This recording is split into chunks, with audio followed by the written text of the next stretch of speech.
Hi friends, আমি সুব্রত আপনাদের new ব্লগে স্বাগতম। তো আজকে আমরা প্রয়াগরাজের উদ্দেশ্যে রওনা দিলাম। আপনারা যারা প্রয়াগরাজে যেতে চান তারা প্রয়াগরাজের সম্পর্কে কিছু বিস্তারিত জেনে নিন। প্রয়াগরাজে কী করে যাবেন?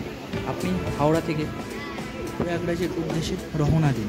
তো এখন আমরা ট্রেনে আছি, দেখতে পাচ্ছেন ট্রেনে প্রচুর পরিমাণে ভিড়। এতটা ভিড় যে বলে বোঝাতে পারবো না, বসার পর্যন্ত জায়গা নেই। তো দেখতে দেখতে আমরা এখন চলে এলাম প্রয়াগরাজ জংশনে। তো আপনারা প্রয়াগরাজ থেকে আপনারা কুম্ভ মেলায় কী করে যাবেন? তো প্রথমে আপনারা চলে আসবেন প্রয়াগরাজ জংশন। প্রয়াগরাজ জংশন থেকেই আপনি চাইলে হেঁটেই যেতে পারেন বা আপনি টোটো করে যেতে পারেন। তো টোটো এখন চলছে না, চলে টোটো শোনা গেছে, কিন্তু এখন এত পরিমাণে ভিড় হচ্ছে যেই কারণে টোটোটা বন্ধ রাখা আছে। তো আপনাকে মিনিমাম 20 থেকে 25 মিনিট পায়ে হেঁটে আপনাকে চলে আসতে হবে ত্রিবেণী সঙ্গম। তো ত্রিবেণী সঙ্গমে আসতে গেলে আপনাদের সবথেকে বেশি সুবিধা, কারণ প্রশাসন আছে, কাউকে জিজ্ঞাসা করতে পারেন। তার থেকে ভালো সুবিধা হবে আপনি গুগল ম্যাপ অন করে নেবেন। গুগল ম্যাপে ত্রিবেণী সঙ্গম বলে সার্চ করবেন। সার্চ করলে দেখবেন আপনাকে প্রপার লোকেশান দিয়ে দেবে। ওই লোকেশান ধরেই আপনি চলে আসবেন। ওটাই আপনার জন্য বেস্ট হবে, কারণ কাউকে জিজ্ঞাসা করবেন, সে একটা রাস্তা দেখাবে, আপনি চলে আসবেন অন্য জায়গায়। তো সব জায়গায় ঘাট দেখতে পারবেন আপনি একই রকম। তো আপনি কনফিউশন হয়ে যেতে পারেন। আর এত মানুষের ভিড়, তার মধ্যে আপনাদের একটাই কথা বলবো, আপনারা নিজেরা সতর্কতা থাকবেন, কারণ এত পরিমাণে ভিড় যে আপনি হারিয়েও যেতে পারেন। আর এই মেলাকে কুম্ভ মেলা কেন বলা হয়, আর কুম্ভ মেলা শব্দের অর্থই বা কী? তো চলুন। কুম্ভ শব্দের অর্থ হচ্ছে কলস, আর মেলা শব্দের অর্থ হচ্ছে যেখানে অনেক মানুষ সঙ্গম হয় একসাথে, সেই জায়গার নামই হয় মেলা।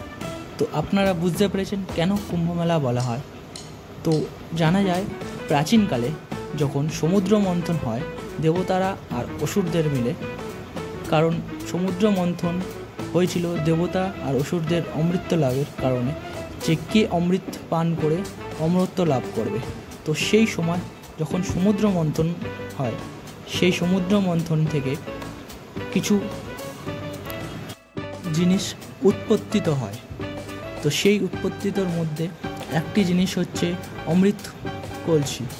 তো সেই অমৃত কলসি যখন উৎপত্তিত হয়, সেই অমৃত পাওয়ার জন্য দেবতারা আর অসুরদের মধ্যে যুদ্ধ বেঁধে যায়। সেই কারণে দেবরাজ ইন্দ্র সেই কলসি নিয়ে সেখান থেকে চলে যায়। তারপর ইন্দ্রদেব সেই কলসিকে রক্ষা করার জন্য তিনি সব জায়গায় পালিয়ে বেড়ান। তো যেখানে যেখানে তিনি গিয়েছিলেন সেই জায়গায় যেতে যেতে 4 জায়গায় পৃথিবী লোকে সেই অমৃত পড়ে। তারপর থেকে সেই 4 জায়গায় কুম্ভমেলা আয়োজন করা হয়। তো আমাদের ভারতবর্ষে সেই 4 জায়গার মধ্যে একটা জায়গা হচ্ছে এই প্রয়াগরাজ। সেই কারণেই বলা হয় যে এই সময় স্নান করলে বলা হয় যে মানুষের জীবন থেকে পাপ ধুয়ে যায়। তো এই জন্যই মানুষ এত দূর দূর থেকে এই কুম্ভ মেলায় ছুটে আসে। আর এই কুম্ভ মেলা আয়োজন হয় আমাদের পৃথিবীতে 4টি স্থানে।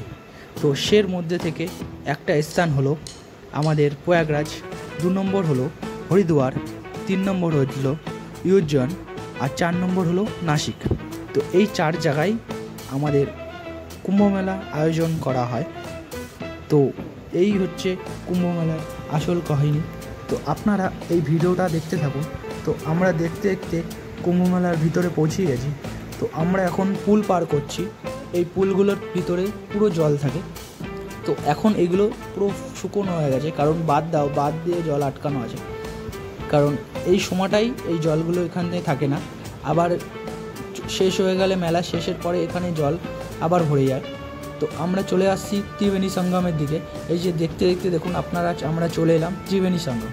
তো আপনারা চাইলে ত্রিবেণী সঙ্গমে আসবেন, কেনই বা ত্রিবেণী সঙ্গমেই আপনারা স্নান করবেন, এটাও একটা কারণ আছে।